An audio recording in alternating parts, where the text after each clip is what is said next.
This is Revelation Response, a podcast where we talk about who God is, what He's done in our lives, and how we can't help but respond in worship. We want these episodes to be an encouragement, wherever you are in your faith journey, to pay attention to what God is saying to you and to consider how you might respond. Now, here's my conversation with April Geesbreght and Emily Weeks. Hey, welcome back to the podcast. I'm Nate Souza, and we've got two guests today talking about a song that we wrote together, Whatever is Good. And so, April, introduce yourself. So who are you? What do you do at the church? My name's April Geesbreght, and I'm a singer-songwriter. Been going to fellowship for over a decade, and I volunteer with a worship team. And I've been writing songs in the pop country space for about 12 years and have always sort of like secretly written songs for the Lord. So I'd come home from those rites and I would sit at the piano and just worship.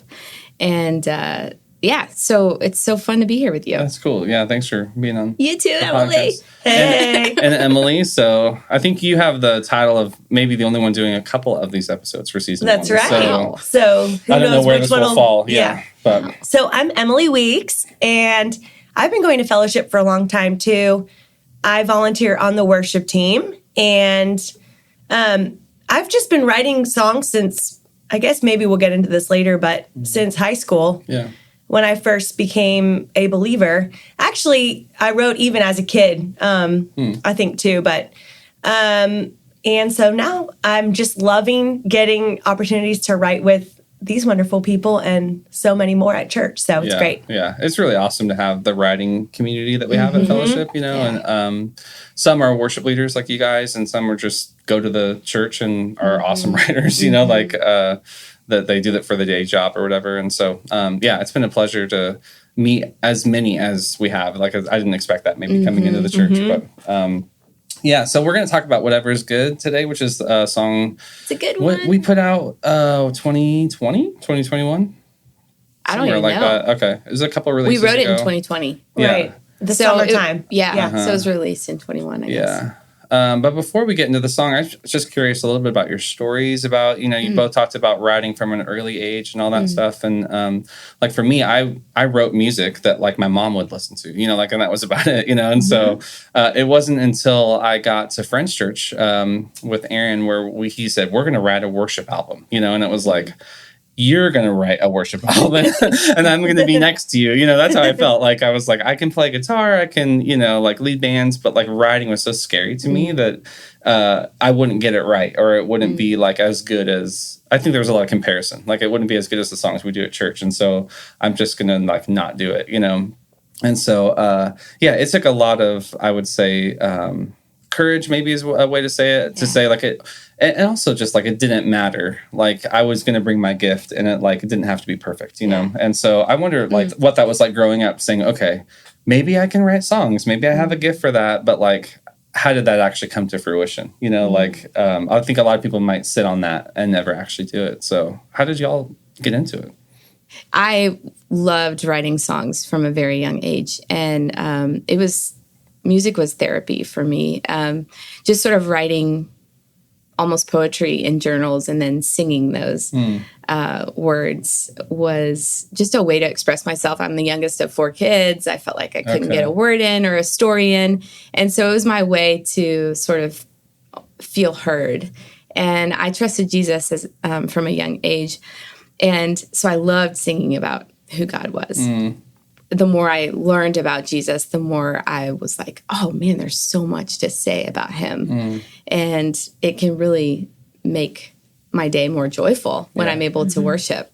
And so it was crazy because when I was 16, I slipped a disc in my back and it pulled me out of sports. I was deep into soccer and ballet, and I couldn't play sports for a year.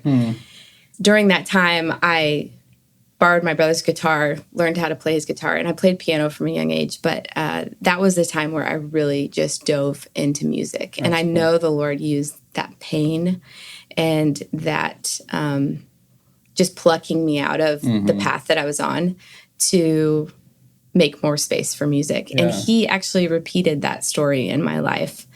In 2018, I was pregnant with my third child, our son, and I herniated that same disc years and years, decades and decades later. And he pulled me out of the music industry. I was writing pop and country. I was traveling back and forth to LA and just had a really busy schedule and was writing a lot of songs for other people. And he just pulled me out of that. I couldn't physically move. I was in so much pain.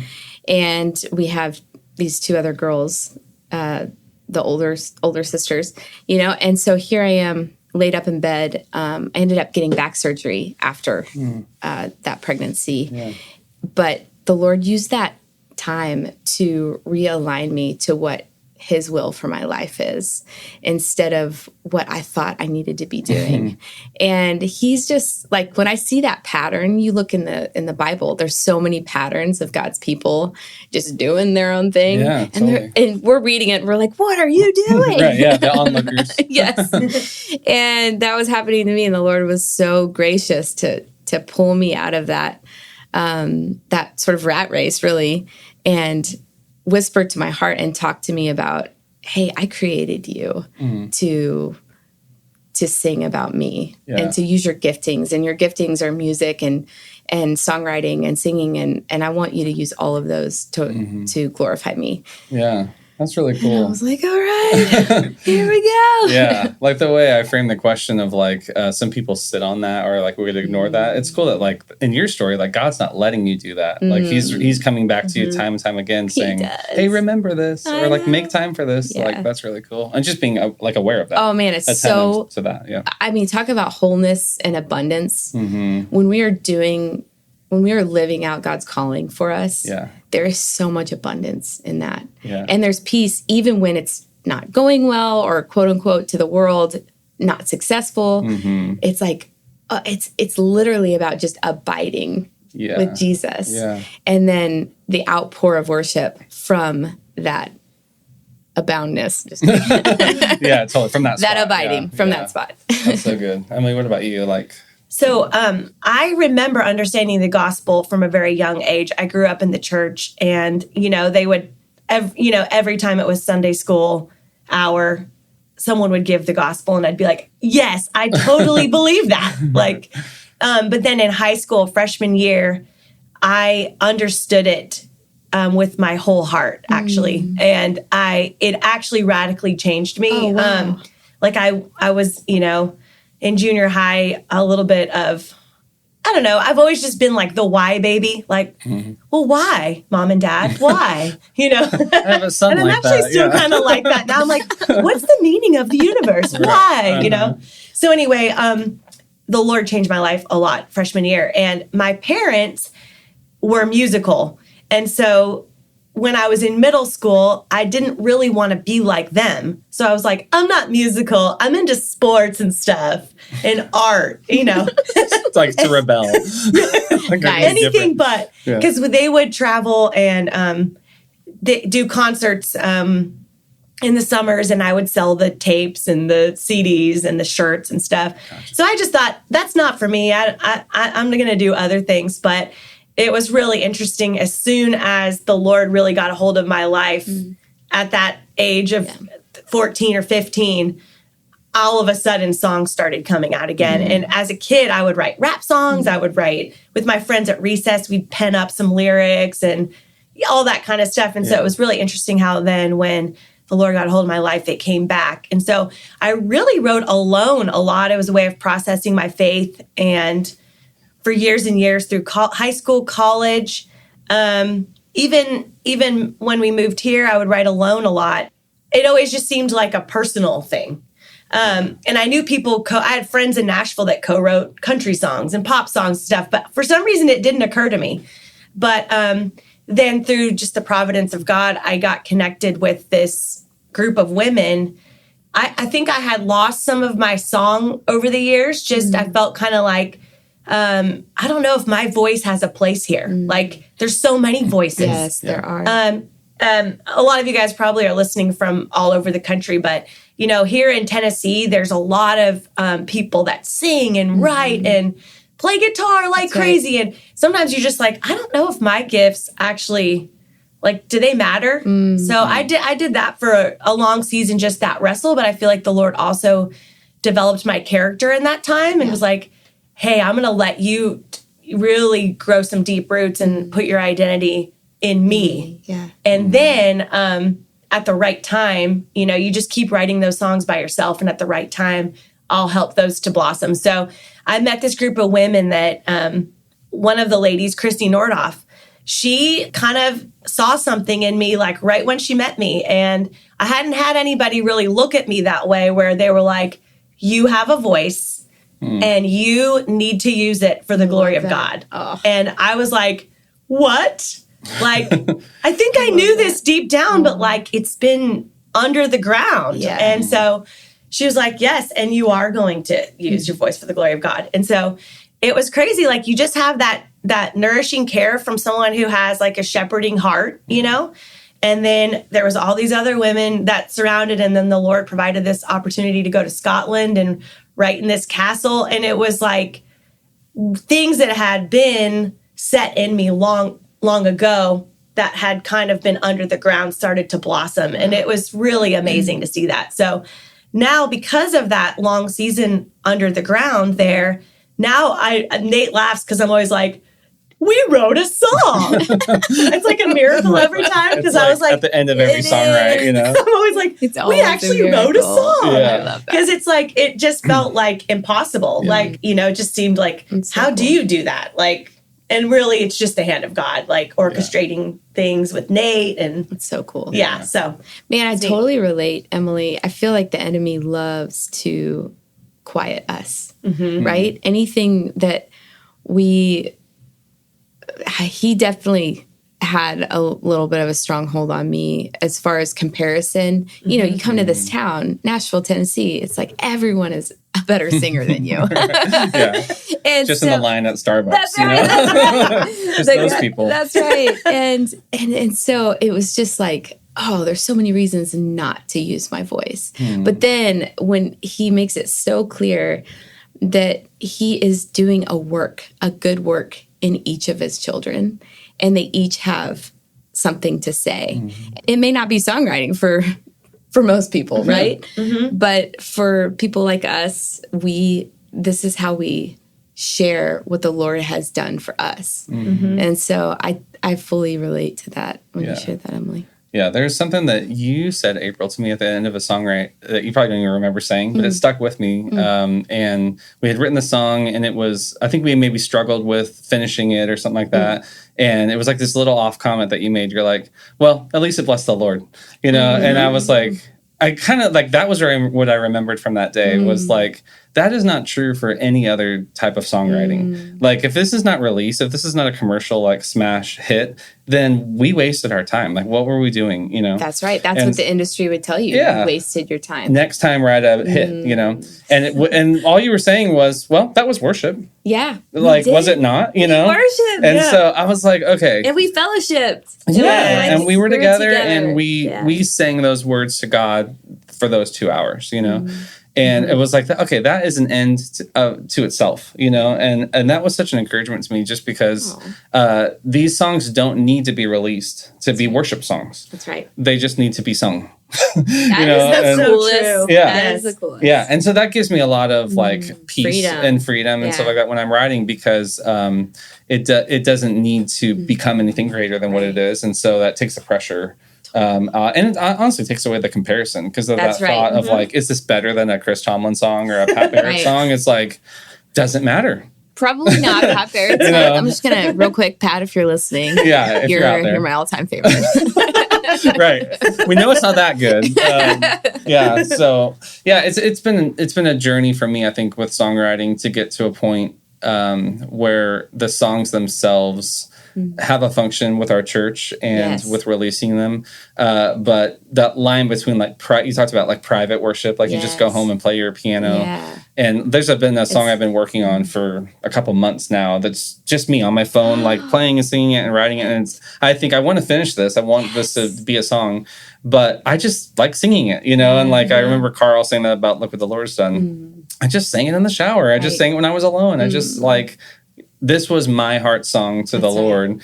And then that song did eventually become a release for us. But it's finding that line between not forgetting, because I think that there can be a death of internally when you're like, every song has to be a hit or every whatever. That creeps into this worship songwriting. That's when it can get a little bit weird. And so anyway, but maybe let's talk a little bit about Whatever Is Good. I think you had an idea. Yeah, that morning, I was just praying for our time. I was so excited to, really, if you think about the timeline of 2018, and then my son was born, and then 3 months later having back surgery, and then, 3 months of recovery. Yeah. And so it was that next year that I was just like surrendering my time and my giftings to the Lord.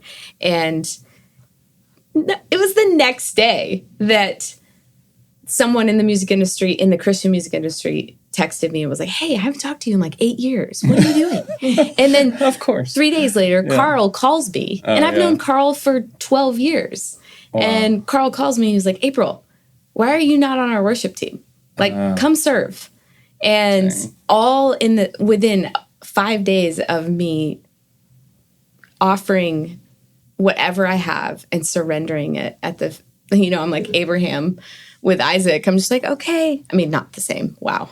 Especially now that I have kids. Not the same. But just like, yeah, it's yours. Whatever you want to do with it, you can take it away. You can raise it up. You can, whatever it is, Lord, I just want it to be yours, because I'm done with the game and the race, just that feeling. I don't like living in that chaotic feeling. It's not healthy. Yeah. And it was really cool. I digress. Whatever is good. Yeah. So that morning I was praying about just our time. I was so excited. And I was reading in Philippians. And the Lord just pulled me over to that verse that says, whatever is good, whatever is right. And I start reading that and I'm like, okay, that covers it all, right? Like, how are we spending our time in our internal minds? Yeah. What are we doing? How are we taking every thought captive and giving it to the Lord instead of wasting so much time worrying or thinking on things that stress us out, or worrying about what's going to happen in the future? And, Paul's letter from prison to the church was so clear, right? And so coming in with, hey guys, we should write whatever is good. And so, played a little part on the piano and started into that song. And man, I just love where we took that chorus, you guys. Didn't we incorporate some Colossians too? I think we did a few more passages as well. Yeah. Just like fixing our eyes on things above. And that's right. Yeah, I just pulled up Philippians 4:8. So finally, brothers, whatever is true, whatever is honorable, whatever is just, whatever is pure, whatever is lovely, whatever is commendable, if there is any excellence, if there is anything worthy of praise, think about these things. What you have learned and received and heard and seen in me, practice these things, and the God of peace will be with you. And so, I remember talking that day a lot about worship as a corporate experience. Like, we're all together, we're doing a live event sort of feel, but we are still drawing people into a private space, of like where your head's at, basically, when you're worshiping. And, someone just said, like, if you're not thinking about these things, like, how do you worship? Like, if you're distracted about this, if you're thinking about this other thing, or what you got to do tomorrow, or what's for lunch, or like wherever your head's at, it's nearly impossible to meet with God and to commune with Him. And so I was like, of course we would want to sing, like in the worship gathering, we would want to sing like let my heart be present, like right now, like let me think about these things. And so I would say this song, maybe more than any other song we sing at church, puts me in a place where I love it when it's the first song, because it's like, okay, we're here to do this. Think about these things, like get your head in the right place, and then let's go. You know, I love like, that. let's That's worship. the power of music, right? Yeah. The melody with the lyric kind of hitting you and taking you in the space. Just all the instrumentation. I love the track you.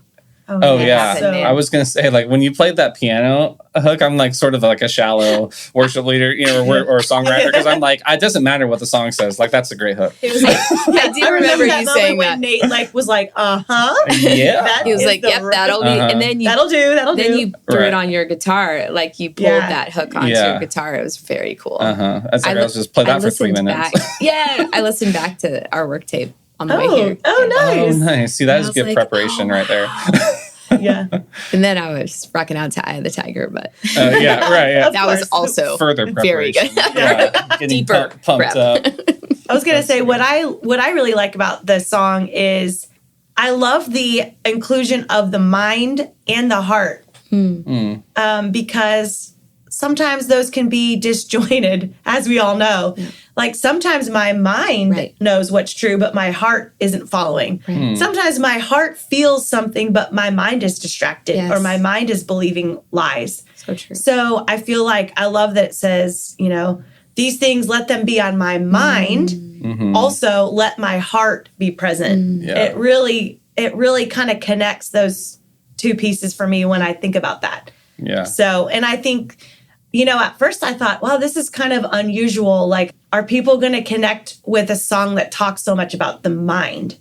Fix my eyes and set my mind on you. But then I think that's actually what is refreshing, because we all work on these battles in our minds. I know. And really that's where a lot of lies sneak in. And so to actually have a song that's like, set my mind on you, every thought held captive. Yes. It really says something that I think needs to be said and prayed. So I love that. I've had people text me and say, hey, I play that thing over and over when I'm dealing with anxiety or when I have, you know, something really weighing on me. And it's just a blessing to be like, wow, we were a part of the Lord bringing that song to life for that person. Totally. You know? So great. Like at Fellowship, we talk a lot about the wholehearted pathway, you know, and it starts with the minds, like what we think is the first step on the pathway, and it will go to the emotions and desires and end up with a choice.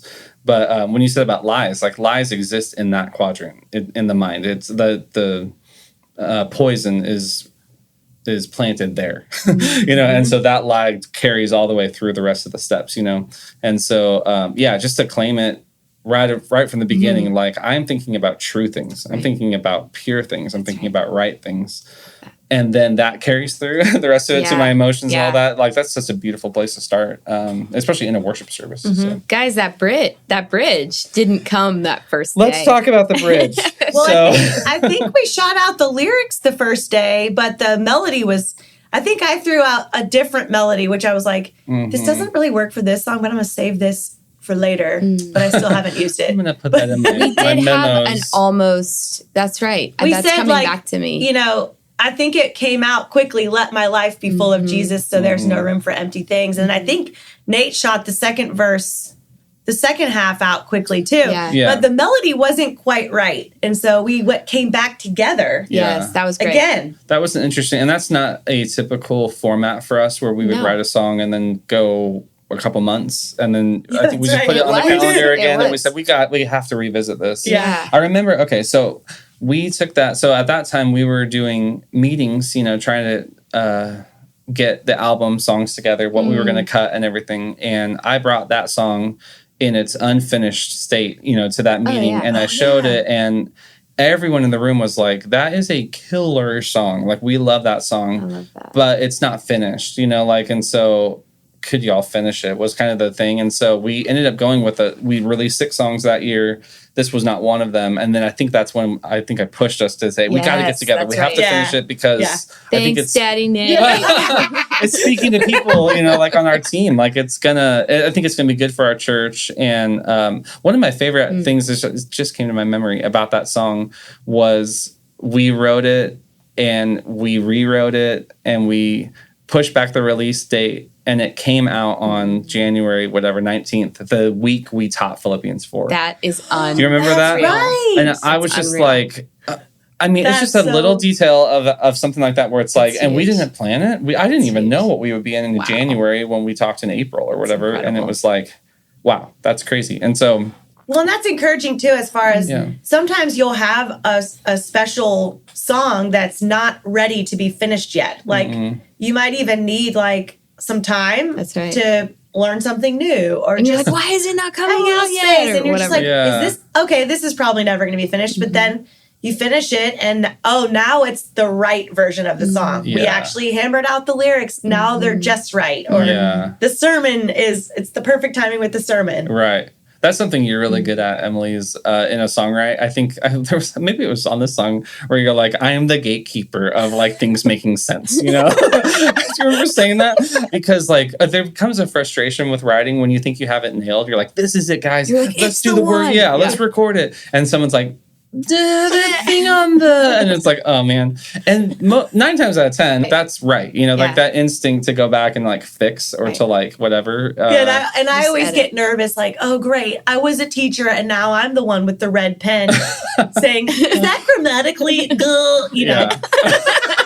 But I was like, I think they're a safe place. Okay, fine, I'll just tell them. Absolutely. Yeah. And it Oh, always yeah. makes it better, you know, like it makes it just cleaner. I think reading it down is important, you know, like that Yeah. was something I've been like picking up all these like little tricks from co-writes, you know, because everyone kind of has their thing that they're big on or whatever. Yeah. And so actually I think Lindsay does that a lot too, where she just starts from verse 1 and just reads the text down. Does this make sense if it was just written, you know, which Yeah. is like super important. Because a lot of times a good melody or a good like vocal trick or something can cover up Yes. something that doesn't really make sense or work, you know? Yeah. Look over here. Look over here. It's Little not distraction. Yeah. I always picture it like plastered on a big screen. Like, is that going to make sense to a reader Yeah. the first time they read it up there? You know, because they're not going to know, ooh, a good melody's coming. Right. You know, Totally. Right. Yeah.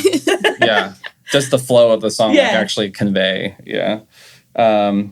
Okay, let's go a little bit like section by section, Awesome. whatever. So like the first verse is just straight out of the Bible. Like whatever is good, whatever is right, whatever is lovely, let it be on my mind. And I think you kind of already talked a We little just bit about Tetrised it a little bit because Yeah. we pulled, a good rhyme here and there, you know. yeah. So it Good was songwriter. Yeah. Went through several different translations, like, Yeah, that's you know, right. because there's some of them say good, some of them say, you know, Mm-hmm. another Yeah. simile. I just wanted to say simile into a microphone. Right, yeah. You came in with that one goal. Can I use this word in a natural sentence? Yes. Achieved. Yeah, I think what you said about the mind and the heart is the strongest thing about the verses, you know, because I think if it's just in our minds, we haven't gone far enough. And if it's just in our hearts, it's maybe not grounded, you know, in truth. Yeah, so the same with the second verse, whatever is pure, whatever is just. I like how this one got phrased, whatever is honest, let it be true of us. We know ultimate truth comes from God, but if it doesn't translate to us, there's a breakdown somewhere there, you know. So yeah, I'm going to think about true things, but I want it to be true of how I live and you know how I am. And then again, let my heart be present. Okay, so the chorus. So I will fix my eyes, where you were saying maybe it came from a different, I don't have that I think in it front was of me, from Colossians. Gosh, uh-oh. I love that we, you know, the Lord gave us this picture of kind of being at the foot of Jesus, worshiping the one true God. Here we are. What are we going to do? We're going to fix our eyes and we're going to set our minds on him and on whatever is good because he is good, right? Like, I just love, that's high praise right there. Yeah, totally. Yeah. And that I like at the end, it takes it vertical to remember that like Jesus is who we're singing to. And That's right. It kind of centers a little bit more of like where the stuff comes from. You know, when we say like, you know, Philippians 4, he's pointing to good things, true things, noble things. And I think we just named it like Jesus is the good one. Right. You know, he's the true one. He's the right one. And so, he's who our heart is present with. Yes. You know, we're here with Jesus right now in this moment. That's right. And we're able to think about these things because of a relationship with Jesus, not just because they're out there in the ether and they're true and right, but it comes down to a person. And I also want to point out kind of this, it's a little bit sneaky moment here, because there is so much power in that moment where we say, every thought held captive, comma, in your name. Yeah. So that's a really powerful moment, because right in the middle of worship, you can be claiming in Jesus's name what his power is capable of doing, which is literally taking down the lies that are in your head. Yeah. He can literally grab them and imprison them. Throw them, squash them, drown them. He can do, he has the power to literally clear your mind and allow you to be thinking on his truth. And that can only happen in his presence. We also touched on 2 Corinthians, is this 10? 5. We'd abolish arguments and every pretension that sets itself up against the knowledge of God, and we take every captive every thought to make it obedient to Christ. So we kind of just, I feel like that day I remember flipping through the Bible a lot. That's like, okay, what other passages talk about peace and keeping our mind, taking our thoughts captive? So we actually had Colossians and 2 Corinthians in that chorus. Word centered. Multiverse. Bible song. That's so good. It strikes me too, like with the concept of revelation and response, like how that's all throughout this song as well. You know, like what you were saying about we have thoughts that are running rampant through our heads, you know, and we can't do much about them. You know, sometimes they overtake us or they just keep us down. Like, you know, they might squash us rather than Jesus squashing them. So we bring those to Jesus, and the revelation there is that he can enter our space and clear out our mind for us. Like that. He's, you know, what is true about God in the song? He's the one that helps us with our thoughts. That's right. We don't have to you know, I always struggled with this idea of like, I'm going to clean myself up before God, or I'm going to get it right, or I can't come to him like this, you know, with like all these thoughts running through my head. Let me fix it first, you know? And so just bringing that to God, you know, and saying like, this is where I'm at today. That's right. You know, we talked again, I keep coming back to walking in the room at church. It's like, this is what I'm bringing. This is where I'm at. That's right. And a song like this just says, what is true about Jesus is he can help you with that. You know, all those thoughts can be held captive and like drowned, thrown away. Like that's his power. It is. You know, and so the response is the rest of the song. That's like, let my life be full of Jesus. You know, in your presence, I have all I need. I love ending the bridge that way. Me too. Because it's just a statement about, I mean, the world will always leave me wanting. We're obviously setting up a dichotomy between these two things. You know, like you have a choice. You know, you can put all your trust in the world and hope it works out. You can put all your trust in Jesus and see how that works out. Right. You know, and we're saying like, this is empty, completely void of anything. Right. In this one, just his presence alone is everything I need. And so it's almost like it puts it back on the singer or the person in the seat singing. What are you going to choose? You know, which one is it? You know, and so hopefully it pushes it back to the chorus of saying, I'm going to fix my eyes on you. I'm not going to fix my eyes on the world. That's like what's there? That's right. You know? Yeah, it's that choice. I remember when I threw out the idea of let my life be full of Jesus, so there's no room. I almost pictured Jesus walking into a room and filling it. And what would happen with his presence? What would happen to all the empty stuff if he literally walked in? Yeah. Oh man. Like if the more he takes up space, the less space there is for the empty stuff. Yeah. So I just feel like, you know, but we do actually have to make choices in our, you know, to center back and be like, okay, Jesus at the center. Oh man. You know, I actually do have to let go of this empty thing. Like I do kind of, but it's all through his power. And the more he's welcome, those things actually almost kind of like fade away. Yeah. Like you were talking about. Yeah. Rather than feel like most of the time we just say, that's empty. No, and we will ourselves. But if it's actually inviting the presence of Jesus in, then it's the proper way of getting those things out. Totally, yeah. You know, something else I tie to this song is I didn't know it, but a year later, my whole life I've struggled with anxiety. And it would be almost to the day a year later from the day we wrote this song that the Lord would set me free from anxiety. And I had a radical encounter with Jesus through prayer from a friend. And for the first time in my life, I experienced the mind of Christ, right? That helmet of salvation around my head. And since then I've been free of not free of feeling anxious, but free of anxiety. And how would you describe the difference between those two? Yeah, so it's almost something that my husband and I practice with our kids is if they're feeling a certain way, then we say, are you feeling this way? Rather than, are you angry? Are you, because it's almost, there's a little bit of this subconscious thing that happens when you say my anxiety or my fear or you're taking ownership of it. And we were not created to have a spirit of fear. We were created to have a sound mind, right? Like we were created in the image of God. And so even these little ways that we can even talk about what we're feeling and it being something that we're feeling rather than who we are like an identity is thing. a subtle thing that you can do. You could start today just changing the way that you talk about who you are, how you feel. Yeah. And like that. calling out who you are is the Lord's beloved, Yeah. a child of God, totally forgiven, right? Like these things is who you are. And so, I would say that feeling anxious is an emotion that happens.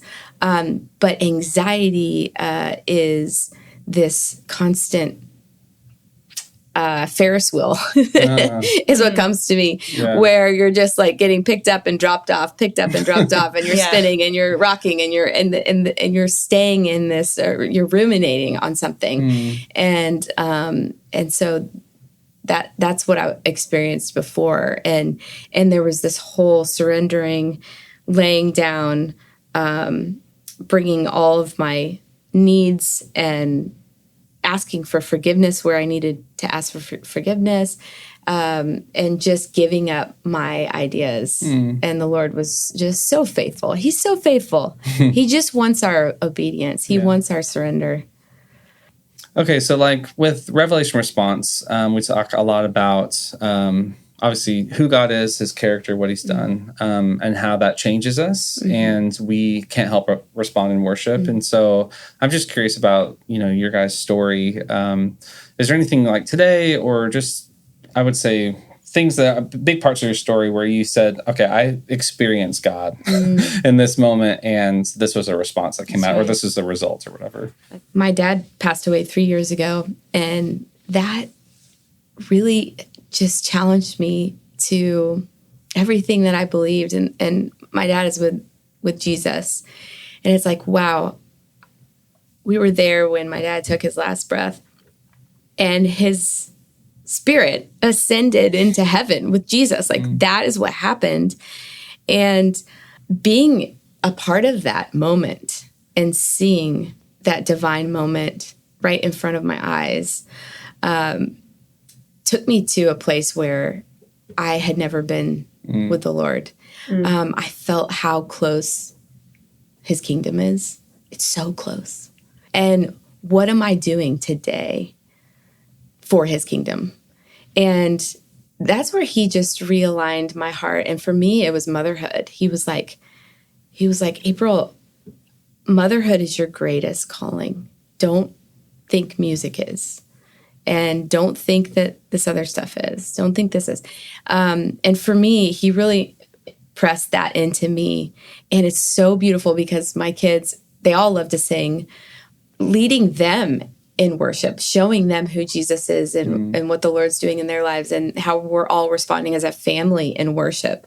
And what does that look like? And it's so, growing up in music, it was like, oh, worship is music. No, it's not. Yeah. You could be worshiping while shoveling. Yeah. Whatever it is, we can worship the Lord and who he is. And so anyway, Dad's passing just brought me almost face to face with the Lord. That's how it felt. And I was just kind of realigning and life altering in every way, obviously in grief and the loss of my dear dad, but also in this, I can't live the same. I really can't do what I used to do. I really can't operate and spend my time how I was spending it before. Yeah. And I think that when we can hang on to that feeling, it's been 3 years, if I can remember the awe of that moment and just how good the Lord is, and that really impacted how I worship. Totally. It really did. Because I've been singing on worship teams for as long as I can remember. And, so much of it was, oh, do I sound good? Do I, are we picking the best songs? Are people responding? And it was like the optics of it rather than this heart lunge into the Lord's presence of just like, I want you to know you're amazing. Yeah, that's a powerful experience. Of just kind of a reminder too of like how short life is. Like that's been there a couple times with family members and passing and all that stuff, and just it's a realization again of like we don't have endless days on this earth, right. And so like you said, the closeness of the kingdom, it translates to how we live, and seeing how close it is. That's right. We're going to be there, That's right. And so, it kind of centers you again. And how pain, C.S. Lewis has that quote, God uses pain as a megaphone for a deaf world. And it's like when we feel pain, when we're in the middle of the desert and when we're in the wasteland, like, can we look for his provision rather than wallowing in our pain and saying, is this the Lord trying to get my attention, right? As an opportunity. It's, hard things are hard. That's why they're called hard things. That's how you know. But that's how you know. So, I'm dealing with a frozen shoulder right now. So I have a lot of pain on my left shoulder that's constant. And the Lord was so kind to the Holy Spirit was like, you have a choice here. You can be really frustrated and be really annoyed by this, or you can abide with me in the pain. And so it's almost like I've connected the pain in my shoulder to reminding me of God's presence because it literally hurts all the time. Yeah, you can't help but be reminded. I can't help but be reminded, wow, that's how close the Lord's presence is closer than my shoulder pain and more profound and more powerful, right? What if we felt his presence like that all day What long? if, and so I'm literally like, I know you kind of mentioned how revelation response for today. So I physically can't lift my left arm. So if you see me worshiping at church, it's hopefully by the time you hear this, I will maybe have overcome some of this physical therapy, but I literally can't raise my left arm at all. And so, but anytime I have that pain or then that dull feeling, just letting that be part of my worship. And so, I mean, so many people deal with physical pain all the time. And so I hope this encourages somebody who might be listening to this that's dealing with a constant or chronic pain, and just giving you an offering of there's another way to feel this. And it's a shift of perspective. A shift, and the Lord, he's like, yes, I love this shift. I will bless you in it. Yeah, that's really good. What about you, Em? Well, I've been thinking, like I was talking about earlier, I was always a why baby, and so I still am a why baby. But that actually really informs a lot of the way that I lead worship through song and maybe write and interact with this whole world, because it's really fun. I get to do these mentorship classes with people online in the fall and spring. And so there's people from around the country that hop on and we talk about, it's through writing worship. We talk about worship songwriting. And what's been interesting for me since being a part of this community is that I've been seeing how many people around the country and world have a song in their heart. You know, there's also this music industry that was created, you know, and at one point it was kind of like CCM, and then worship music became an industry. I actually remember kind of when that happened. I see people wrestling with this juxtaposition of the song in their heart, and then of course, how do I get it out? Okay, well, there's all these processes that include marketing and all these different things, and somebody giving a stamp of approval that says, well, now this thing is worth something because somebody said that a lot of people listen to it or whatever. So anyway, when you're swirling in all that but you also see the purity of heart, it really makes you get laser back to the reason for it. Like, why are we all doing this? Yes. Like, why are there thousands of like worship bands on Spotify now and like reels, and you know, you just go, what?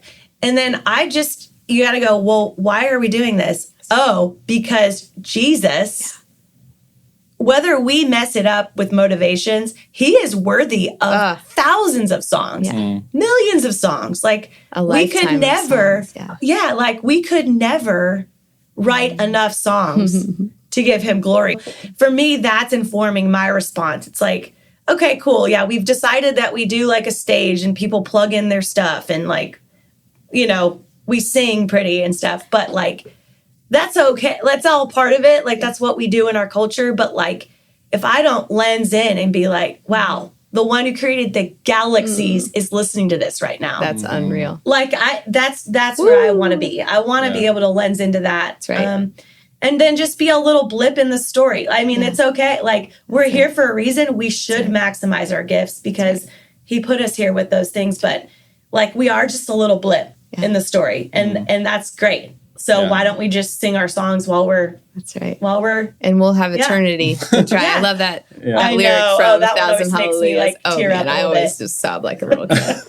Even from the mic, if I'm singing along eternity to try. Wow, your vibrato on the end of that was... Oh, I'm sobbing. No, that was raw emotion. That's what you're hearing. So... well, you guys, thank you so much for taking the time today to come and do this. And it's cool to talk about. I mean, honestly, a song I'm proud to have been a part of because of what it says and because of who it pushes people towards. You know, it's such a powerful thing to be able to write that. So. Let's write another one. Yeah. What are y'all doing after this? Let's turn this up. April has to catch a plane. Yeah. Well, when you get back. Man, what a buzzkill, April. We'll write some more. All right, cool. Well, thanks for being here. Thanks, and we'll see you guys in the next episode. Yay! Revelation Response is produced by Fellowship Bible Church and Fellowship Songs. You can check us out online at fellowshipbiblechurch.org or by searching Fellowship Songs wherever you stream your music. Also, please leave us a like and give us a follow to hear more episodes like this. Thanks for listening.